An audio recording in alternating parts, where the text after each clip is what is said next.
Well, Andy and Steve. I mean, well, actually, obviously, Andy, you've done this before many times. I mean, did you find yourself coming back to studying real chimp behaviour before you did this, or is this second nature to you now? Well, actually, no, because Caesar's journey in this is the opposite. Caesar starts off as a chimpanzee, and in actual fact, when I approached the role of Caesar originally, I studied the most human-like chimp that I could find, which was a chimp you may know called Oliver in the 1970s, who at a certain point in history was considered to be, for a while, potentially the missing link. He was incredible. His physicality was very, very human, standing bipedally most of the time, would sit down in chairs, was treated like, was brought up by human carers and was treated like a human, and was taken around on this bizarre sort of circus, really, and had DNA experiments carried out on him. So I based Caesar on that chimp, but also I approached Caesar as a human in ape skin, because Caesar was brought up with humans, and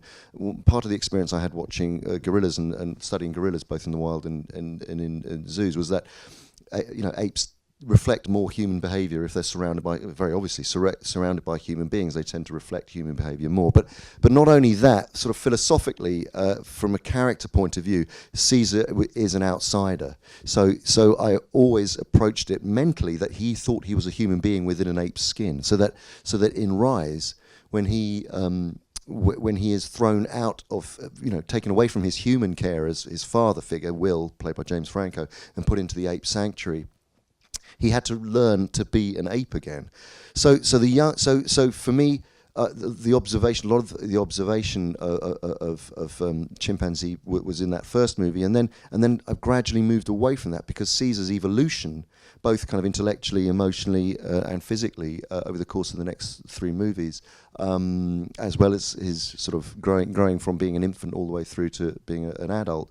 And how that emotionally changes was my task, really, on the film. And what about you, Steve? Then, sort of joining this show with Bad Ape, did you look at domesticated chimps, for example, when taking the role? Yeah, I mean, it's a little different, because when I came into it, I was petrified. Just as an actor, and I had a limited amount of time to figure this out. So I wasn't studying on an intellectual level. It was pure, like, I have to figure this out. I knew that because of these guys and the work they had done before, that I had to get to a point of where I could play a chimp. But it would have to be something that I'd have to throw away to play a character, because the character is really the thing that you respond to. And hopefully the things that I pick up by myself, and also just being around them and picking up their movements and what have you, would work. But it was interesting, because I spent hours and hours, I just, on YouTube, I just put chimpanzees, and I watched every stupid zoo.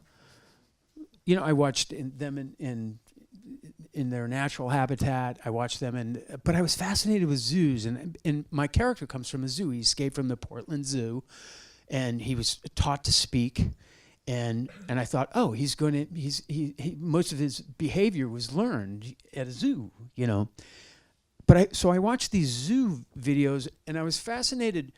When anybody filmed them, they were focused on the fight or the whatever was going on. And I was always fascinated with the chimp that sat like in the corner and didn't do anything, just sat there. And I was like, wow, how is that different? How is this, when we look, how is it different when an ape look? What is it? So out of panic, this is hard to explain. Yeah. I just try to embody that. I really try to focus on what are those things that will get me through the day, so that I can, it's a 5-month shoot. I just need to get through the first week, and then I'll pick up stuff. But so I don't know how much I can give you, other than it was just like, I don't even know what I did. Yeah. Well, it clearly worked, right? I mean, there's a lot of people, a lot of the feedback that people Yeah, are getting no, is Bad Ape's a very popular character. People love Bad Ape. And I really wanted to get it right. I really did. And I'm a physical actor. I danced for years. I knew that I could do it. I was very excited about it. It reminded me of theater. It reminded me of the years spent doing crazy theater. And I was extremely excited about it and very nervous. And I don't know. I just kind of dove in and